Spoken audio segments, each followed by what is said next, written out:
It's time for To The Max Sports, where we talk about sports.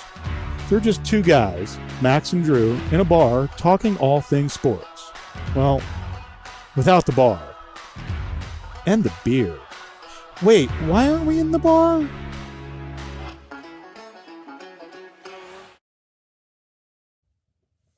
Hello, hello, hello. Welcome to the Max Sports Monday edition, Overreact edition, where we break down both of the games, the good, the bad, the ugly. Is this a React edition, or is this refs. a we're gonna cry for each other edition? Well, we'll talk about that.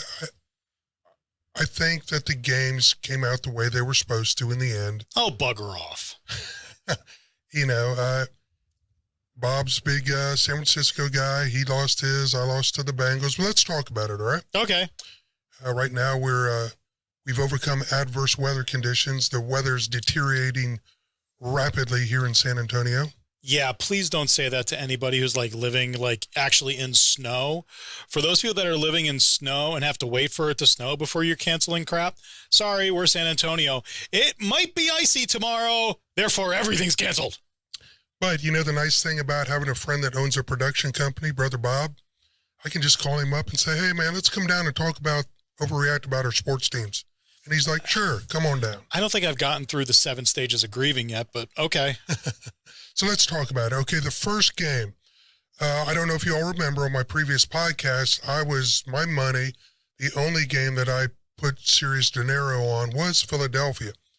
I just felt Philadelphia was the best matchup against the Niners, okay? So Philadelphia won that game. Let's talk about it.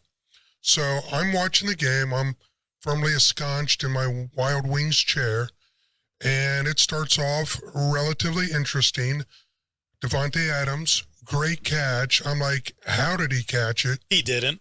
He didn't, but on the first and only replay that I saw, wow, what a freaking catch. He's like, come on down, boys. I got it. Let's do a quick huddle score. That should have been, and I'm not mad. I'm not mad at anybody. Well, you should be mad at the boys upstairs. I'm not. That they get paid. First of all, I don't know if it would have mattered. They probably would have gotten 3 out of it, not 7. But, that was a 4th down. They were turning the ball over. Okay, well, here's the deal, Bob.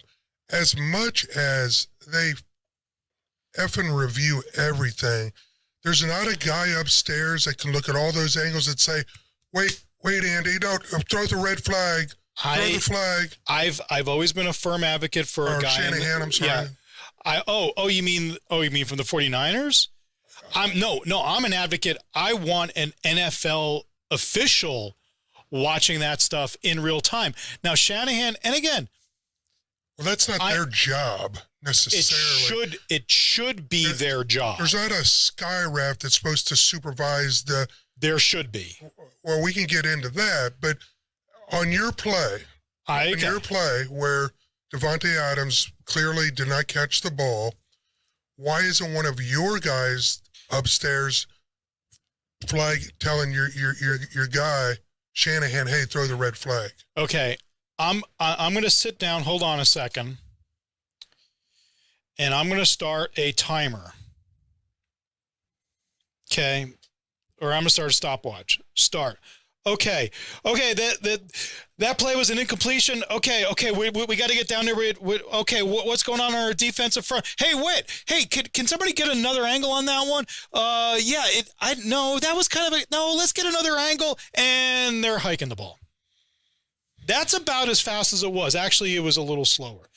It was about 18 seconds. The indication for the 49ers to throw out a challenge flag was when him rushing, and you could see his demeanor. Need to do it. Demeanor was, let's go. So that should have been an indication, but... at that point, they're up 7. I'm watching the game. San Francisco's really kind of muddling around. You have the play where, another example, the Eagles guy, the punter kicks the ball, it hits the wire. It clearly, you can see everybody's like, and the refs don't do, There's Okay. no visual. I mean, come Okay, on. I don't have a problem with calling that into question as to everyone saw it. Everyone who was wearing green and silver saw it. There was no, see, that's the thing with review and officiating. In order to overturn a call that has been made on the ground, there must be incontrovertible evidence to overturn it. Well, I would say incontrovertible is when you can see the kick rising up and then all of a sudden wobble into a wounded duck. But again, there's just some things I think the NFL office is going to be having long conversations about. Oh yeah, today. and you know, and it's stuff like this. I mean, we talk about it every week. We talk about it every year, and they need to get better. There's a lot of stuff that they're looking at, but Well, one of the problems is these aren't full-time guys, and maybe the NFL needs to have full-time NFL reps. That's their job. They're not lawyers. They're not truck drivers. This is their full-time yearly job, and when they're not in season, they're practicing their craft somehow, because it gets even worse in the second game. But let's move on to the game. well, I mean, when Brock Purdy goes down, So let's talk about that. So San Francisco's kind of muddling along. The game hasn't gotten out of hand yet, and then Purdy gets the elbow injury. no. Don't even go down that road by saying it hasn't gotten out of hand yet. Were you thinking it was going to get out of hand? Well, as I'm watching the game progress, Philadelphia's clearly more on the move. They look more aggressive. No, not before Purdy gets hurt. Not before Purdy gets hurt. And Purdy hadn't thrown an incompletion at that point yet. And that fumble didn't result in any points. Yep. The 49ers defense was stifling the Eagles offense, stifling. And the next 14 points that the Eagles score are off of takeaways, off of turnovers, not because the Eagles offense did anything good. Right. And then even when Purdy comes back, I got your text saying that, you know, the Eagles are scary on the front four or on the front. It's easy to play defense when you know they're going to run. You know they're going to run. So and that's why it's a gut punch to me, and it's a very unsatisfying game to me, is because the 49ers and you know my crazy friend who's going to call me into question for this, the 49ers are not the team that lost that game. That was not the 49ers that we wanted to play in that game. That is not the game we wanted and the game we deserved. Right. Unfortunately, injuries are part of football. It was unfortunate because I would have liked to have seen a healthy Brock Purdy, but you know, on the flip side, if Jalen Hurts goes down, then Jalen Hurts was ineffective as a quarterback. He was. I don't think he threw for more than 130 yards that entire game. But it was a very efficient Philly game. Now, having said that, and I know you're probably going to disagree with me, I think Philly wins the game even if Brock is healthy the whole time. Now, is it a closer game? Absolutely. But there was that series where Philly got the scores just because of the refs had a few questionable calls to extend one of the drives. Yeah, and make it 14-0. But no, it wasn't 4. No, it was 7-0, 7-7. And then the 14-7. And then 14-7. But the 49ers tied that up after Purdy went out. Right. And that run play was almost a metaphor for the entire game, because it was like that was a busted play, and only by the superhuman effort of C.J. McCaffrey does that become a touchdown. Yeah. Well, and that was an incredible play. But then when you're bringing in a journeyman, 36-year-old, been with 14 other NFL teams. The delays of games and the false starts. Even Shanahan, the genius of Shanahan, couldn't put him in a position to be successful. He was terrible. Well, I felt bad he got concussed, but it may have been I hate to say this, may have been the best thing to happen to him. He might have gotten killed out there. Well, I actually saw, I forget whether it was one of the early morning sports shows or It was on the broadcast. It was like, to use a boxing metaphor, when you put the much superior boxer into the ring and you say, okay, tie one hand behind your back. They tied both hands behind Shanahan's back, and it's like, what are you going to do? And you could even see Shanahan trying to draw up some yard school plays with the double reverse. Yeah, that was... They were trying everything. But once you took away any option of getting the balls really to your receivers, and Philly can pin back and just wait for the run. It was going to be tough, and it's unfortunate because I feel bad for you because I would have liked to have seen a better game. I think it would have been a better game, but at the end of the day, I still had at the very beginning, not because I didn't love San Francisco, and I always told you the missing piece to the puzzle was McCaffrey, but I just thought Philly at home with a rookie coming into their building, it would have been a tough row to hoe. It was going to be a tough road to hoe. They probably still would have won, but obviously it would have been a much more competitive game, if not a possible upset. Yeah, and I'm going to put it by you. And I mean, I can point out different things. I can point out the roughing the kicker call that was very probably a hold, if not even just a, you push my guy into your kicker, you don't get a roughing the kicker call. So there were some calls, but the game ends when Brock Purdy sprains his UCL. That's the end of the game. Yeah. And it is unsatisfying. It's definitely unsatisfying as a 49ers fan. I think it's unsatisfying as a football fan. And I have friends that are Eagles fans. And we'll get to the second game and who they're playing. But I texted one of my Eagles fans friends. I told you, I love you, man. I'm really happy for you. But your team can die, and I want them to be buried deep in a grave and left out for 14 days as a rotting corpse. I do not want to see the Eagles be even competitive in the Super Bowl. So how do burn it all down? So how do you really feel about the Eagles? Bunch of classless. Well, they were arguably the best team in the NFL this year. They had that great stretch, a middle run. They kind of destabilized a little when Jalen Hurts got hurt. San Francisco, at the end of the year, you got to be really happy where the team's at. There's going to be some questions as far as quarterback situation moving forward, but I would say at this point, being a 49er, did I say Steelers? Yeah. Well, I mean, no. But being a 49ers point, I'm happy with the season. I'm glad I don't have to be mad at anybody, but I will. And yes, this is a little bit of sour grapes. And this was on First Take this morning of the Eagles. Are they legitimate? And I think a question can be lodged, and it is not a throw it totally out once I say it kind of an opinion. I think this has some legitimacy. They were a great team this season, but if you actually look at who they beat and who was on their schedule, I understand these are professional football teams and you can only play who's in front of you. But with that being said, in the regular season, they beat the New York Giants 22-16 by 6 points. They lost to the Cowboys and they lost to the Saints with their backup quarterback. Imaginary violin. They beat the Chicago Bears by 5. They beat Green Bay Packers by 7. They beat the Indianapolis Colts, who fired their coach midseason, by 1.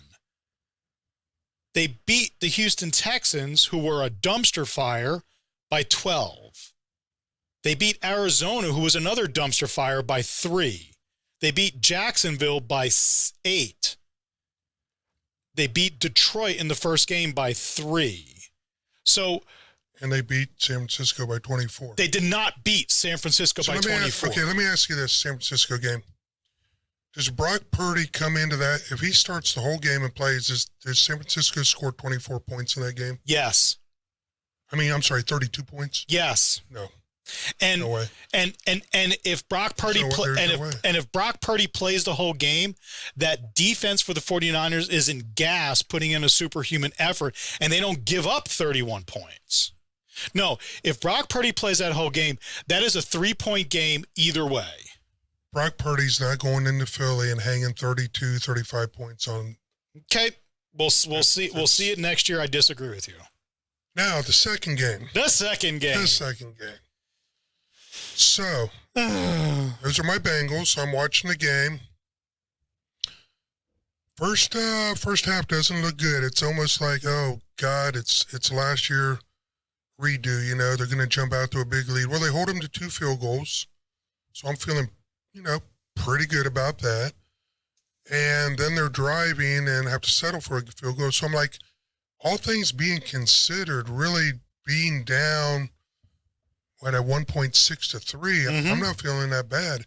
And even in the halftime, I do have my concerns because Burrows, per usual, is running for his life. And I don't know if you were able to see the game. No, unfortunately, I wasn't able to watch actually much of this game. So, they're getting to him. And then the second half comes along. Still no controversy yet. And then we get into the fourth quarter. And just like the fourth quarter of the Super Bowl, it just seems like all of a sudden the refs insert themselves into the game. And there were a few plays I'm going to talk about. One is there was the situation where Cincinnati, it's a third down. Mahomes has the ball, and they call a penalty on third down, a holding after the play, 20 yards behind the play. And now my guy, Zach Taylor's got to decide, hey, am I going to, make it 3rd and 25 or 4 and 16? Play should have never been, the flag should have never been flown. Okay. It's 20 yards behind the quarterback where they're back there scrumming around. So that fortunately worked out for us where we were able to hold them. And the biggest one, though, was third down. They run the play. They hold the 49ers. Chiefs. I'm all jacked up. You want to be on my side with hate towards the world as a 49ers fan. Come to my world of hate. I'm having an unprofessional day behind the podcast. Come to my world of hate. But anyway, they hold them. Okay, they hold the Chiefs. Field goal, that punt unit's coming back out. Everyone's timeout. The refs are stop the game. Yeah, the clock thing. You can't do that. These are professionals. What's going on? Yeah. Now, I will say this. If your Cincinnati Bengal doesn't, while he knows he is plainly out of bounds, doesn't take a whomp on Mahomes and get that 15-yard penalty, you're in overtime. I'm not blaming the refs. The best thing that happened to the refs in that game was that Osai whomped Mahomes 15 yards out of bounds. Because if it had gone into overtime and the Chiefs had done the exact same thing, get the field goals, the conversation wouldn't be about Osai. It would be about the refs and the calls. Well, unless they made in that game. Unless you go into overtime and win the game, and then we win the game, and then it doesn't matter. They're a part of the conversation, but I mean, but that was a. I mean, we all see games through the prism of the teams that we root for. True. And while all the furor is that this was a little one-sided. That was a good game. It was a good game, but it's a heartbreaking game. And I felt sorry for you because your game was basically over mid-first quarter. But to have my game end in an agonizing fashion like that, where you've held Mahomes, the guy's definitely not going to be able to kick a 60-yard field goal into the stiff wind and the cold air. And to do that, I'm just like, at some point as a professional athlete, you've got to have some kind of self-control, some kind of discipline on the field. It just made I'm just, why? Yeah. How? I do can you do this? I do have 2 questions for you. Would you rather have lost the game the way the Bengals lost the game, or would you have rather been on the 49ers side and lost the game the way the 49ers lost the game? Which is a better loss for you as a fan? A better loss for me as a fan is the way we lost, because I felt we had a chance to win the game, legitimate outright chance. You, unfortunately, because your situation, you had no chance. So I would have rather had the competitive outcome of my game and been on my side. It still sucks. It still sucks. It totally sucks. And I wanted to exact my revenge for 2 Super Bowl losses we've had to you guys. Oh, that wasn't going to happen. But I mean, we can fantasize about that since we're playing. Well, there is no consolation game. Now, the other thing is major props to Mahomes. Let's talk about that. Let's talk about really. That. You're not going to give props to Mahomes. You didn't have to listen to Tony Romo. Tony Romo, I think he had to go change his underwear. I think he had an orgasm. I mean, he's just like, oh, Mahomes, 2 yards. Oh, what a Herculean effort. I'm like, okay, he wasn't listed as questionable for the game. He wasn't listed as doubtful. To me, the guy looked pretty much 100%. Oh, really? Okay, so he's running down the field fine. All you got to do is watch the replays. He's running down the field fine. Then every time he gets up in the fourth quarter, he does the whole, oh yeah, I got to remember my ankle. Now, I'm not going to say that the ankle wasn't tender, but the guy didn't do anything to win the game. He played a good game. Then let me finish. Okay. He had 3 more completions and 50 more yards. 50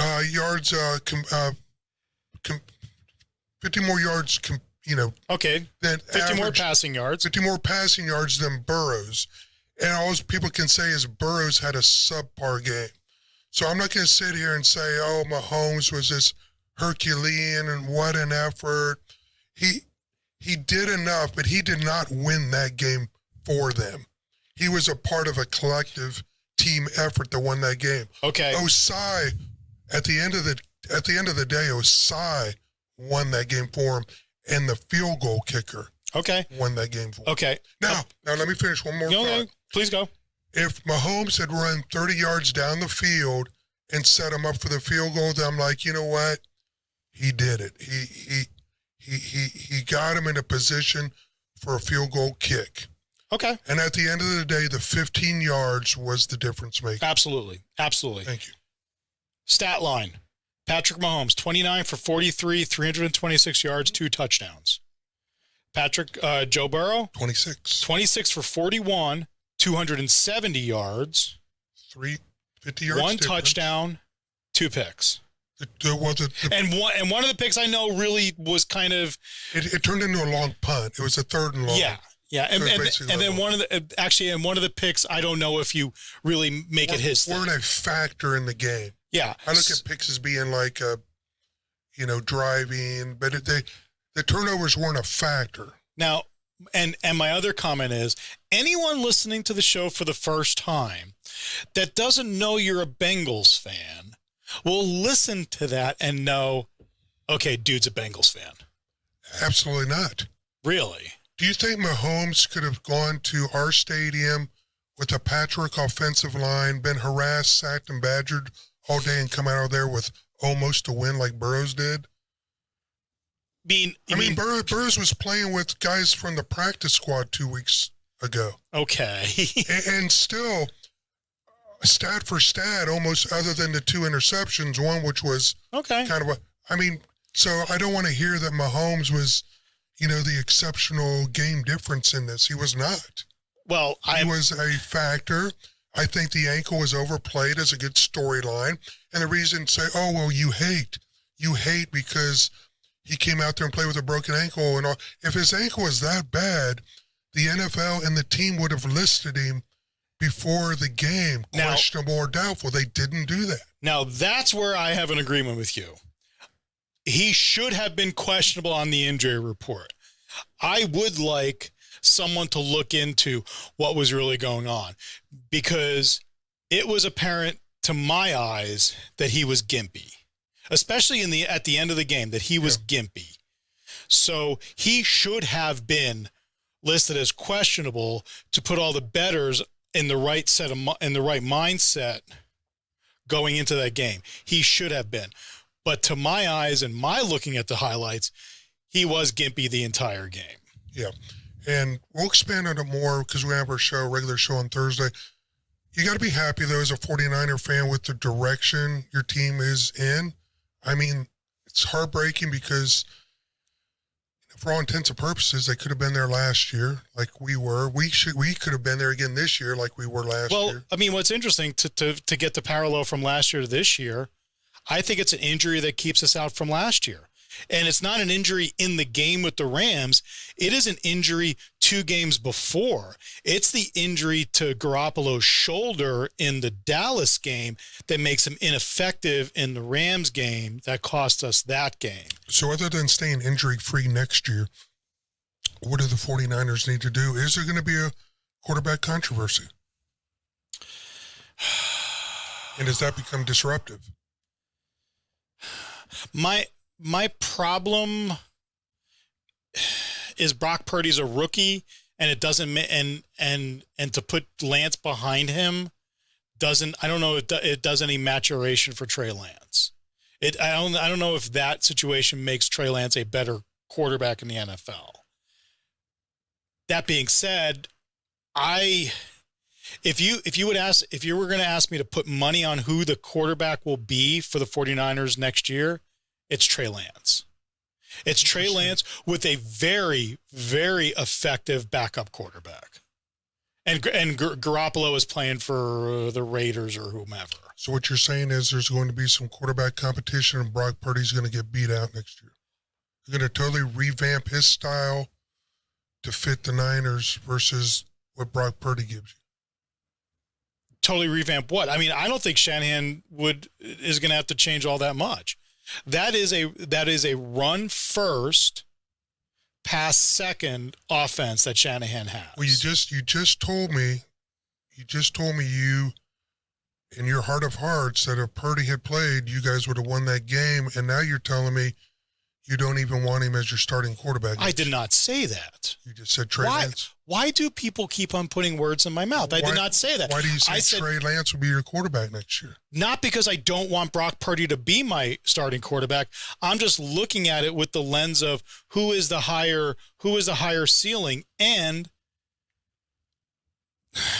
Brock Purdy is Drew Brees-ish.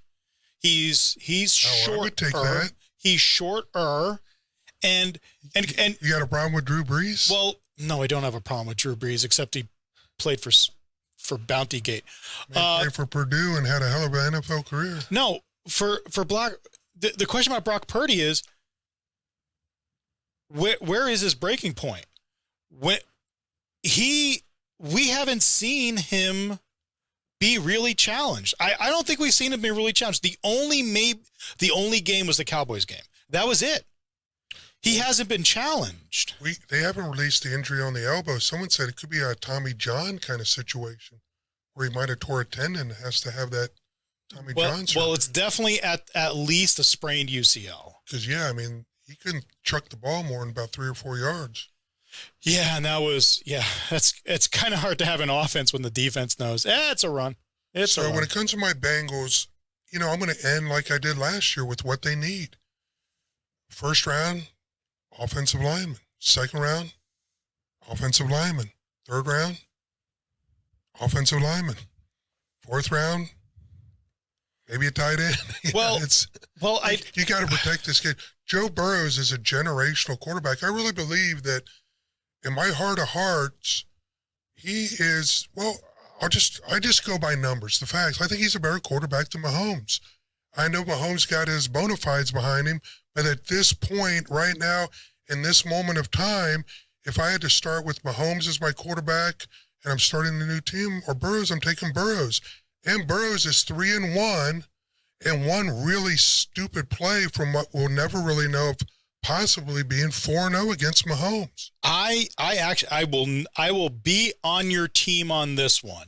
And you're on the same team as Orlovsky and Graziano on ESPN. They said it before this game. Burrows is a better quarterback than Mahomes. The caveat to that is, but Mahomes is a better player. As a better all-around player with everything that Mahomes brings to it, a healthy Mahomes, Okay. Mahomes is a better player. Now, I think who you would rather have in a vacuum, that my first pick has got to be quarterback. Yeah, I'd probably take Burrows. But if I'm looking at what else is on my team, Mahomes might be my choice. I think it for me, it would be what's on the team already. Well, yeah, Mahomes is more of that. I think of Burrows of being more of a Brady-esque kind of, man, that's the Absolutely. Guy, that's the guy I really want the ball when there's 2 minutes and I need to score. Whereas I think more of Mahomes is kind of Favre-ish. Man, that guy's just going to do something that's just unbelievable. But then 2 plays later, how could you have thrown that ball Well, and had it intercepted? well, I mean, if Mahomes is Favre-ish, he's Favre-ish without the welfare fraud. Wow, get that zinger in. Oh, I'm always going to get that. That hasn't been proven yet, Brother Bob. Yeah, okay. So we will unveil our Super Bowl predictions on Thursday. Let's just say I'll tease you with this. When I saw the line open up as a pick'em, I was shocked, and I put a large amount of money on one team. That line has changed. I'm still happy. Let's just say that. It's moved even further. It's Philly -2. It's probably going to be 3 at game time. But to get Philly out of pick'em, I'm giddy. Well, I am Giddy. I am betting anger, hate, grief. You're betting emotion in Vegas lows. Bettors that bet with their emotions. I don't care. and not their head. I am going into this game wishing the Eagles get blown out worse than the Broncos did against my 49ers. So you're on Team Dallas. You're with all the Dallas fans. How am I with the Dallas fans? Because they hate Philly. So you can sit. Oh, in no. the Super Bowl. You can sit in the Super Bowl bar with all your Dallas fans and cheer on. No. I'm not with the Dallas fan. I'm not against the Eagles for the same reason the Dallas fans are against the Eagles. So if we go to Wild Wings, we're in San Antonio, which is Dallas country. Would you agree? That Dallas Cowboys fans are irritating and annoying? So Absolutely. would you agree that this is Dallas? Yes, Dallas and it fans irritates country. and annoys me. And when KC scores a touchdown, you're going to be jumping up and down and cheering. Yes, And when Philly throws an interception, you're going to be jumping up and down and cheering. absolutely. So you are going to be with the Dallas fans. You heard it first, Brother Bob. Okay. We'll see y'all Thursday. Bye. Thanks for listening.